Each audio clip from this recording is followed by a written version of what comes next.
inductees, baseball officials.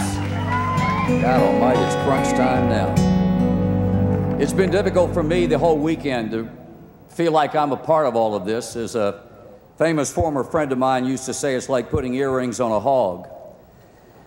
We all have people to thank for helping us get here, and I'll get to that in a moment, but there's one person I want to thank right out of the chute, and that's a guy that Ralph mentioned a moment ago, Al Michaels.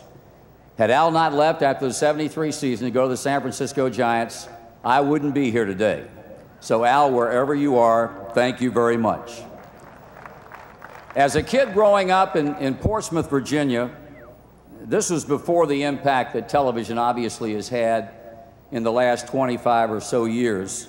I used to listen at night to people like Chuck Thompson, who did the Oriole games, Bob Prince, who did the Pittsburgh Pirate games, and Arch McDonald, who was a Frick Award winner here last year. The man who made the biggest impression upon me, and I mention his name periodically to people, and some of them look very questioningly at me because a lot of people have never heard of a fellow by the name of Nat Albright.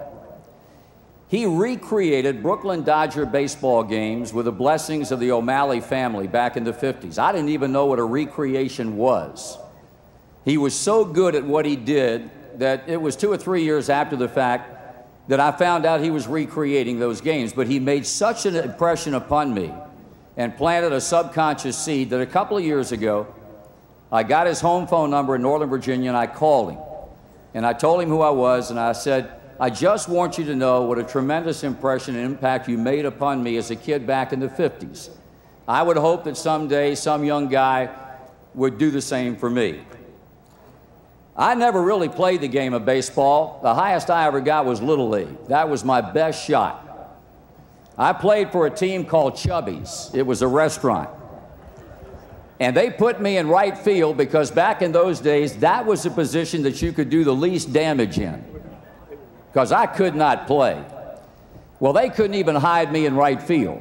I was standing out there one day playing the Kiwanis Club, and I was standing out there, and my two girlfriends, Lynn Garner and Diane Gooden, were standing over in foul territory, and I was talking to them. And my good friend Johnny Hathaway hit a high fly ball to right field. I didn't see it coming. I misjudged it and went for a 3-base hit. Girls were more important to me back then, and I was on the bench the next day. I then decided I wanted to be an actor, but that didn't work out either.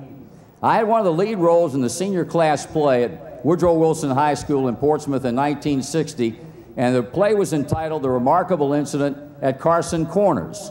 And it was a play where you had to go off stage periodically with the lights out in the auditorium, change a jacket, and come back on. There were a lot of flashbacks. Well, just prior to the climactic ending, where I had a 5 or 6 minute soliloquy to make, I went off the stage in pitch black, changed clothes, walked back on the stage, and the most remarkable thing about that play was I fell off of it. When the lights came back up, I was laying in the orchestra pit. I decided to become a broadcaster as the least hazardous occupation I could come up with, and it's turned out to be the right decision. As I've said before, I have people to thank, so bear with me. Some names you'll recognize and some you won't. But these are people who have been very, very important to me, and had it not been for them, I would not be here today. My uncle, Tom Skipwith, back in the 50s, he used to take me to Portsmouth Stadium every night to watch the Portsmouth Merrimacs play in the old Piedmont League. That was when my baseball education began. A baseball coach at Pfeiffer College in Meisenheimer, North Carolina, Joe Farabee, who also coached the American Legion team in Salisbury. It was games that I broadcast on WSTP radio in that town, and Joe taught me an awful lot about this game. My friend from home, Billy Skeeter, who mentioned my name to Jack Prince, who was a station manager at WTAR radio in Norfolk. And they brought me out of Carolina to work in Virginia.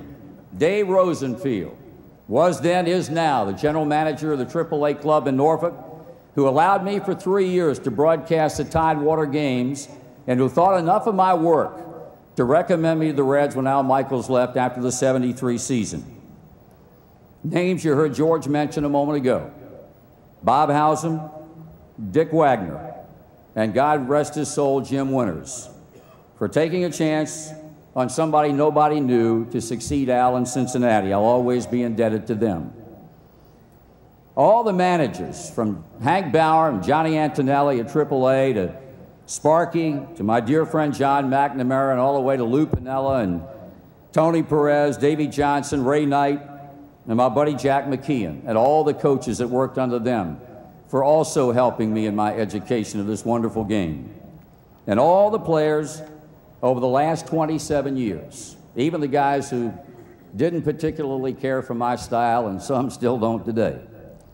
But especially the guys that are here.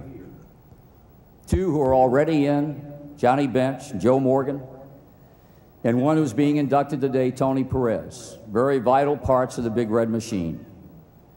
They were not only business associates, for want of a better term, they were also, and still are today, very good friends. And those from that team who should be in the hall and aren't.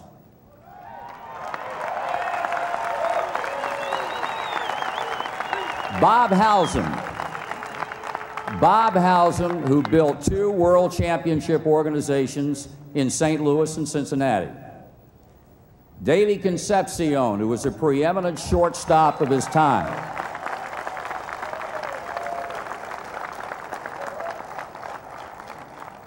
And yes, by God, Peter Edward Rose.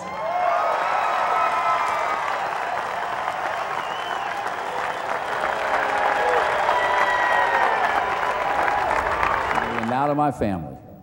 And boy, I've got one of the good ones. My dad is no longer with us, but he'd be awfully, awfully proud to be here today. He was a great baseball fan. He was a Ted Williams fan. He made me not wait almost every morning to get up and see what the Splendid Splinter had done the night before. He would have been thrilled to have been here today. My mom is here, thank God. And I've gotten as much joy out of watching her enjoy this weekend as anybody. I had great parents who allowed us to feel our way along and discover what we wanted to do with our lives without any pressure. My brother Tom, I thought so much of him, I named my only son after him. Successful in the business world, far more intelligence than I could ever muster, and he's always been very, very supportive of me. My in-laws, John and Gloria Robinson, are here, my sister-in-law, Kyle, and my kids. My son, Tom, who has had a broadcast career that has absolutely blown mine away. He'll be up here one day. You can take that to the bank. And we'll welcome in a new member of the family in November because Tom's here with his fiancée, Polly Rassi. My oldest daughter, Dawn, big success in the business world, a bigger success as a wife to my son-in-law, Dave, and the 2 greatest grandsons in the world, and Cal and Dylan is tapped out right over there. My youngest daughter, Ashley, probably our biggest challenge, but a young lady who's turned out to be sensational, and she too, in college at Ohio U, is beginning to prepare now for a career in sports, and she'll be awfully good at it. You're truly blessed if you have good kids, and I do. Sparky once said to my wife, Sherry, "You deserve a medal for being married to him." He was right then, and he is now. I think all of us up here know it takes a special kind of woman to take care of things because of the amount of time that we spend on the road. And Sherry is that special kind of woman. I'm sure I don't say it enough how thankful I am, but I am. I have a great family, and I love you all very much. Lastly, the great fans of the Cincinnati Reds. How great you have been to us over these many years. Your kind of loyalty can never be repaid, inviting us into your homes every day of the baseball season for over a quarter of a century and approving of our work. You are absolutely, unequivocally the best, and we love you. If I've missed anyone, I'm sorry. If you've enriched my life and made me a better person, I thank you, and hopefully you know who you are. In closing, I'd like to thank my good friend Rick Stowe for his support, and also a friend of mine and Mr. King's, the inimitable Harold Lauder. Finally, this one belongs to you. Thank you.